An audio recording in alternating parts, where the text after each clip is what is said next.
Yo, yo, yo, what's happening, people? Welcome back to Neeks Sports. I am back with your match preview.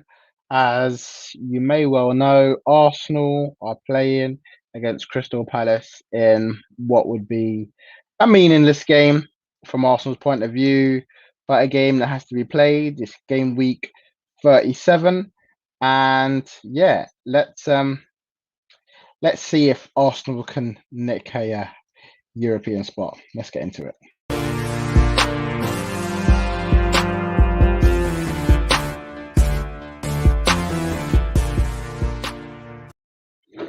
Yo, what's happening, people? I'm live. It's Neek Sports. We're back again with another match preview, and this is Crystal Palace versus Arsenal. Crystal Palace, um, obviously big game for them, considering that they're coming into the game with a point to prove. Obviously, Roy Hodgson's last ever game at at home in front of the fans. He's leaving at the end of the season. Lots of talk about um, the likes of Frank Lampard coming in to replace him, but yeah, he is in Roy, and yeah, it's gonna be an interesting one. It's gonna be a very, very interesting one to see essentially um what side Hodgson picks out, what mentality the lads are gonna be from Palace's point of view, how the attitude of the Arsenal players are going to be, knowing that there's only 2 games left. Obviously, some of the Arsenal lads are probably already thinking about what they're doing next season. Obviously, no Europa League final to look forward to. So, yeah, man, it will be very interested to see what happens. We're going to go through team selection. We're going to go through predictions. Get in the comments. Let me know what you think about the game today. Whether you're Arteta out or Arteta in, or whether you think this is a game Arsenal should try to win, whether you think there's a place up for grabs in the Europa League. We'll get into all of that now. Shane says it's a nothing game for Palace or Arsenal. Probably bigger for Palace in the fact that Roy's leaving. They want to maybe give him a good send off, if anything. Big up Erhan in the chat. He says, big up the boys. I've been a gunner for the last 4 games of the. Damn, you've been a gunner for the last 4 games of the season. So I can get more credit in the bank next season. Okay. Erhan admits he's a gunner. Breaking news. You heard it here first. And Sinner is here saying quite simply, Arteta out. He can go. So yeah, listen, there'll be a lot of Arsenal fans which are Arteta out and can't blame them. So yeah, we'll see what actually happens. Um, It'll be interesting to see what lineup Arteta goes with. Does he go strong? Does he go weak? Um, we'll see. Yeah, we'll see what the mentality's like. I guess we'll see the mentality's like from the players. Do they really want a European place up for? Do they really want a European place, or do they just want something to cling on to, something to give them some hope for the season? We'll have to wait and see. We'll have to wait and see. So yeah, we'll get into all that. We'll get into all that now. Right. So I guess since I've last seen you guys, obviously a lot of talk this week. Big news, I guess, being that Daniel Ek made a 1.8 billion pound bid to buy Arsenal off the Kroenkes. Remember, as my name clearly says at the bottom, it's Kroenke out each and every time. And Arteta made the statement clear. He said, sorry, Daniel Ek made the statement clear. Said he wanted to buy Arsenal, but his bid was rejected. He will be available, if Kroenke changes his mind, pretty much. Didn't really bring me with any sort of hope that a deal was going to take place. It was like I'm making a bid, knowing it's probably going to get rejected, and I'm going to just leave it there. Like if you wanted to buy a player, for example, from another club, you might make one bid, it'll get rejected. You make another bid. You don't just say, "I'm still here if you want to sell." Like if Man City wanted to buy Harry Kane and they say, "Right, here's 50 mil," and Spurs say no, they're not going to be like, "All right, cool. Let me know if you want to sell." You go, "No, 60, 70, 80, 90, 100." Like you up the bid to how much you want. Whereas Daniel X says, "You know what? Bid's rejected. We'll try. If you want to sell, let me know. I just feel like it. Maybe that's not the case. Maybe the case is the fact that he will go in for more bids. But it just felt to me like it was a bit of like a one-sided sort of, yeah, make a bid to make the Arsenal fans get on side. We've got the players on side already. So yeah, I weren't that happy with that bid. Weren't that happy with that bid personally. But we'll see. We'll see what happens in that game. Well, in that bidding war is, I guess, kind of game. I guess you'd imagine. And I guess, do Arsenal really want to go into this sort of deal at the moment? I'm not sure. Maybe they do. Maybe it's up in the air. But yeah, it'll be interesting to see how far this deal goes. Shane says Palace are always a team under Roy Hodgson that are hard to break down, and Arsenal struggle against teams that sit back. And if I remember correctly, Arsenal struggled against Palace at the Emirates. Yeah, I think it was 0-0 at the Emirates, 0-0. So it wasn't a good game. It was a poor game from Arsenal's point of view. It is going to be hard to break down. But the one big thing I was going to get into a bit later on is that they haven't got Ebriche Eze. And I really, really, really like him. I think he's a quality player, Eze. I know he's young. I know it's his first year in the Prem, but he plays with so much confidence. And you can tell when a player goes there and doesn't do well. Like Mateta. No one knows who Mateta is, really. No, you wouldn't even. Some of you might even know Palace have him. He's maybe a sign that didn't work out. But you see, Ebriche Eze, he gets on the ball as much as Zaha and takes man on, and I really do like him. And it's a shame that he's actually got quite a serious injury. Apparently, it's Achilles injury, and it could rule him out at the start of next season. So, wish him well. I actually proper do really like him, and I hope he goes on to have a good career in the Premier League. I think he can. I think he can go to the next level. No disrespect to Palace, but I think he's actually that good. And I hope it doesn't become like a sort of Yannick Bolasie sort of skillful guy and never really makes it on the big level, because yeah, he's a good player. And that could cost them tonight. It could cost them. So we'll see. Obviously good news for Arsenal that he's not playing, because he'll definitely be a danger. Sinner says, this is Dan's last season at Madrid. What are the chances if we get him as our coach at Arsenal? Probably 0.1%, I'd say, and that's putting it high. Zidane is I don't know where he's going to go. Apparently, Allegri's taken over at Real Madrid. But the reality is, I say 0.1% because I don't think Arsenal are going to sell or release Mikel Arteta. I think he will stay in it into next season. Whether that's the right decision or not is, I guess, neither here nor there, up to what the owners do and decide to do. But I think they're going to give him one more go at it. Is he lucky to get that one more go? Yes, definitely.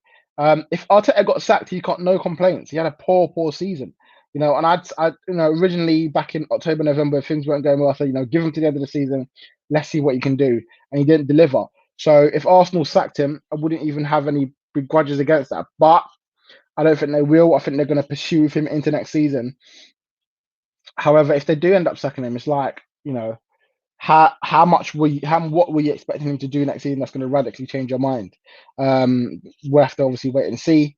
It looks like there'll be no European football, so it may benefit him and Arsenal. But yeah, no, I don't see ZZ joining anytime soon.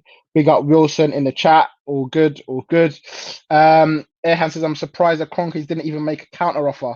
They must really love milking the cash cow. Yeah, that's the Kroenkes in a nutshell for you, isn't it?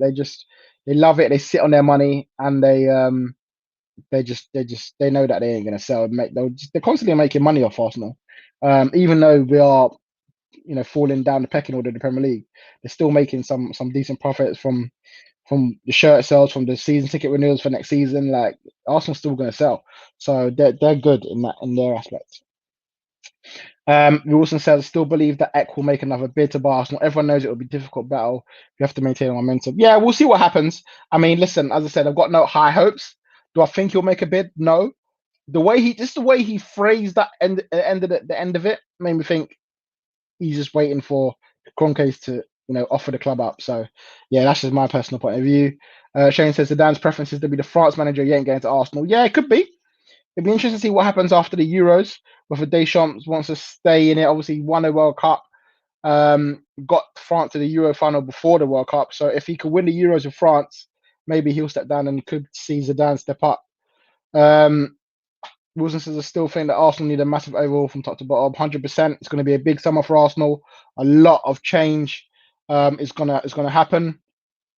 And yes, in tonight's game, Palace will be a tough game. 100%. 100%. So Dan's our season at Madrid. What are the chances if we get him as our coach? Said that already. Not happening. Palace, we've got some good players. There are no mugs. Yes, 100%. They are, as I said, it'll be interesting to see what happens with them. And Christian Benteke is in form. He is scored a few goals. Scored a few goals in there. So yeah, he's a good player. Each and every time, it's always Conke out. Don't you ever forget it. Don't you ever forget it. Just going a bit more of the news from the last week. The big news, I guess, maybe even bigger than Daniel X bid, was David Luiz is confirming to be leaving Arsenal. David Luiz is leaving after months of talks between both him and the club. He decided to leave Arsenal on a free transfer this summer. His contract comes to an end. They've been discussing that. Arteta said they've had discussions for months, and both parties mutually decided that it was right for him to leave. I think he wanted to personally leave. Talks about MLS, talks about going back to Benfica. I think he was right for him to leave, and I think he was right. Arsenal felt like it was the right time for them to let him go.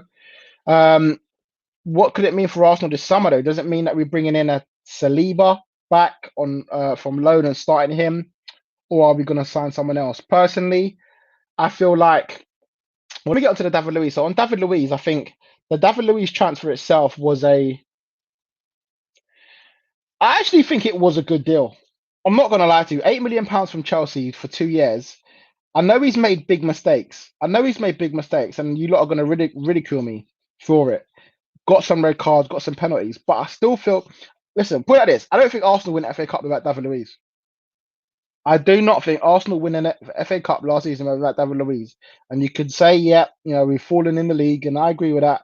But listen, there's a lot more reason why we are where we are than David Luiz. He's part of it, of course, but I actually think when you see how he plays with Arsenal for £8 million, I think he's done all right. Genuinely think he's done all right. But obviously, the big headlines will be the mistakes, the red cards, the penalties, which obviously didn't go well. So we'll see what happens to that. Yeah, but that's just my personal opinion. Sideshow Bob has to go. Yeah, he's gone. Don't worry, Sideshow Bob is no longer here. And then there's talks about Erdegaard. Sammy saying, do I rate Erdegaard a 50-50 on him? Listen, I like him. And I personally, if you ask me, do you want to sign him? I'll say, yeah, I'll take him. I'll honestly take him. Like, I know his form's dipped in the past few weeks. He obviously had an injury that he picked up, ankle injury, international duty. He's not really been the same since. But prior to that, against Spurs and some other games in the Europa League, going back to January, I think he's been a good player. The problem I think Arsenal have with Erdegaard is that Zidane's now gone, and he wasn't a big Erdegaard fan. It seemed he didn't really want to play him in the game for Real Madrid. So now he's gone. Will the likes of Allegri like Erdegaard to try and see how good he is? The problem, I guess, with Arsenal is that you probably don't have the money or are willing to spend the money on Erdegaard to stay. So you're looking at, if we do sign him, it'd probably be another loan deal, another 1 year loan deal. So yeah, we'll have to wait and see whether that goes through or not. But yeah, personally, I want him to stay for at least another year. I think he's a good player, and you can take Danny Ceballos on your back and run with him because yeah, I'm done with that guy. Completely done with him. Wilson says, I believe that Arsenal need a goalkeeper, right back, left back, backup, and 2 midfielders, another striker. Yeah, exactly. And said, do you want to start now getting involved in centre backs to replace David Luiz as well? So, you're talking a lot of money, and the midfielder's going to be at least one creative / goal scorer midfielder. So you're expecting a lot of money to be spent there. And the position that you're saying, there are not a lot of people in that market. So there's going to be a lot of overhaul this summer. Obviously, it depends on how much we can ship out. The likes of Bellerin, how much can we get for him? Possibly Xhaka and Lacazette as well. So, depends on the money. Do you think Arsenal need another centre back? I personally don't. I don't think. Well, put it like this: I don't think it's a priority. I think the priorities are the position that you mentioned. Centre back Saliba. I think it's time to give him a chance, bring him back. And you got Saliba holding Mari, Gabriel, and Chambers. Listen, it's not the greatest. It's not the greatest, but we've got to kind of deal with what we've got. And maybe if we have a Saliba for a year and look at our options for next year and see how it goes. Because I do think Saliba is a great talent, and I think we need to start seeing him play for Arsenal. I have no opinion of Gallas going to MLS. Oh, Willian going to MLS. Sorry, in my head I'm seeing Gallas. Um, in my head I'm seeing Gala when he said William. Um, William, yeah, he was the next one I was going to mention. Talks of him going. I'm surprised. I'm really surprised. Not that we're selling him, but that we're able to sell him. That we're able to sell him because I thought we were going to have we stuck with him for 3 years. The reality is it was a bad deal. At the time, I put my hands up. I thought it was a good deal, but it turns out not to be. Now, I'm good riddance. If he goes to MLS, see you later. Goodbye. We move on. That's it. That's it. Who should Arsenal's first choice centre back pairing be for next season? Saliba and Gabriel. I want to see it. I want to see it. Do I trust it? I'm not sure. I'm not sure. Yeah, I like even Tony as a potential replacement for Lacazette. He's a good player. Um, is he going to be good enough though in the Premier League? That's always the risk. You bring someone up from the Championship and you're not sure whether they'll be good enough. I don't know. I personally would like to go for Edouard at Celtic. I think he's a good striker and someone who could learn a lot from like an Aubameyang if he's here for another year or so. So that's who I would personally go for. Right, let me get into the lineup. Lineup's coming out in about an hour's time, so I want to get into the lineup of what I think Mikel Arteta would do. Playing tonight against Palace, he's got a lot of decisions to make, a lot of big calls to make tonight in terms of who deserves to start. The formation, don't forget, we saw a three at the back formation against Chelsea last week. So does he stick with that or does he go back to the four? Here's the team that I think Arteta will go with. Should be on your screen in a second. I'm going to just quickly run through these players now for you. So, in goal, no doubt about it. I know you said Ryan. I'm gonna go Leno. I think he keeps his place in goal. Ryan was recently back from an injury. I don't know if he will start. So I'm gonna go with Leno in goal. I'm gonna go Chambers at right back. I thought he had a good game against Chelsea when he came on towards the end. So I'm gonna keep him at right back. Was he play? Did he start against Chelsea? Oh no. Yeah, he came off for Bellerin, didn't he? When Bellerin got injured. Yeah. Obviously he played five at the back. Yeah, obviously formation wise, I'm going to go back to the 4-2-3-1. I think the three at the back worked against Chelsea to match them up man for man. But yeah, I think we got to go back to what we know.